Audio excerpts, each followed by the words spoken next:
আমাদের ছবি, আমাদের দেশের ছবি একেবারেই সেটা প্রথম থেকেই যখন স্ক্রিপ্ট আমরা পড়ছি, আলোচনা করছি, তখন থেকে মনে হচ্ছে যে এটা যে ধরনের ট্রেন্ডেড সিনেমা এখন হচ্ছে সেক্ষেত্রে এটা একটি ওয়ান অফ অন্যরকম, যেটা হওয়া দরকার বলে মনে করি। আমরা কোনোভাবেই করি না যে অ্যাকশন সিনেমা হবে না, নাচ গানের সিনেমা হবে না, সেরকম কিছু নয়।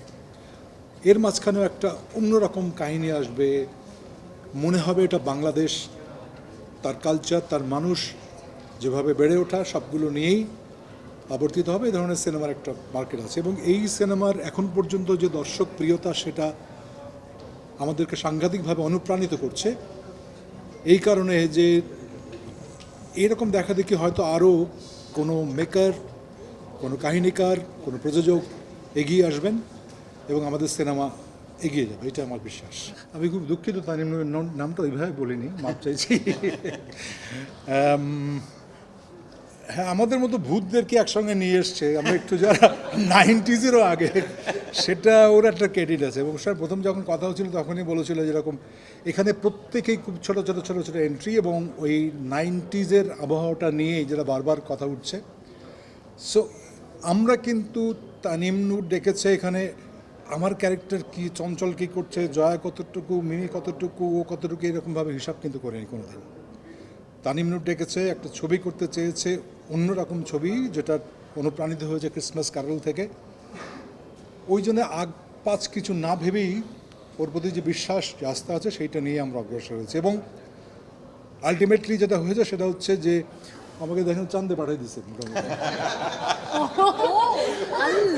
এবং আমাকে খুঁজে বের করতে হয়। কিন্তু এখন এই বিশ্বাস করে ভুল করেছি না করেছি সেটা তানিম নূর অন্য সবাই বলবো। কী বলবো, জাহিদের সঙ্গে কেমিস্ট্রিটা হচ্ছে, জাহিদের সঙ্গে আমি গর্ববোধ করি যে জাহিদ হাসানের যে 90-এর দিকে, যে 90-এর কথা বলা হচ্ছে, সেই 90-এর থেকেই জাহিদের সঙ্গে আমি একসঙ্গে কাজ করছি। ওর মঞ্চে প্রথম যেটা আসে সেটা হচ্ছে বিচ্ছু, এবং জাহিদের অদ্ভুত ধরনের কিছু কমিক সেন্স আছে, খুব সাটল, এবং সমস্ত কি বলা যায়, মানে ও ওই সময় একেবারে মাত করে ফেলেছিল। তার পরবর্তীতে জাহিদকে আর ফিরে তাকাতে হয়নি। সো দুইজন অ্যাক্টরের মধ্যে এই র্যাপোটা, এই যে লেনদেন, এটা খুব ইম্পর্ট্যান্ট আর কি।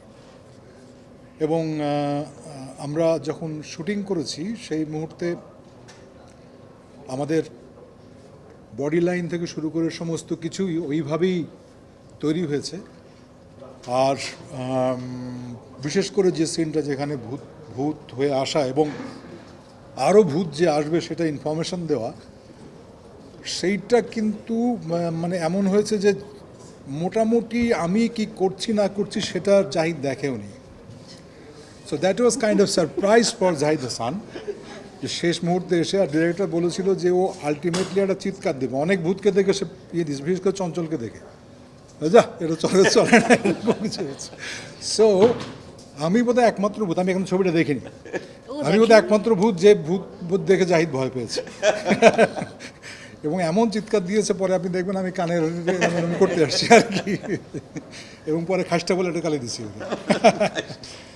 So I am very happy যে আমরা এখান থেকে যারা একসঙ্গে আজকে বসে আছি, এরা তো দুজন খুব জুনিয়র, ও আমার সাথে কাজ শুরু করেছিল, সাদিয়া আয়মান। এবং আমাদের যে বেড়ে ওঠা এটা অদ্ভুত সংস্কৃতির মধ্যে, ওর বাবা যে বৃন্দাবন দাস, চঞ্চল, ইসের সঙ্গে, জয়ের সঙ্গে বহুদিন আগে থেকে কাজ করেছি আমরা।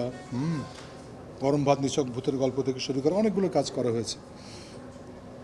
আমরা বোধহয় একসঙ্গে গ্রো করেছি, দ্যাটস ভেরি ইম্পর্ট্যান্ট। ওই কী বলবো, ওয়েভ লেন্থটা যদি একসঙ্গে না হয় সেটা খুব মুশকিল, যেটার সঙ্গে তানিমের সঙ্গে খুব মিলেছে আমাদের। আমি ওর সঙ্গে 71-এ কাজ করেছি, কন্ট্রাক্টে কাজ করেছি।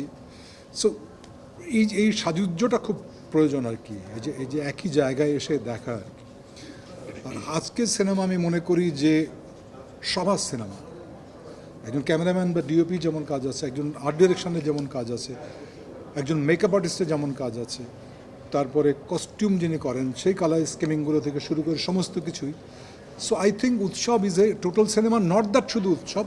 এই জিনিসটা বাংলাদেশে খুব গ্রো করছে, বিভিন্ন ফ্যাকাল্টি কাজ করা শুরু করেছে, ডিপার্টমেন্টগুলো খুব স্ট্রংলি কাজ করছে, and I am really very proud of this.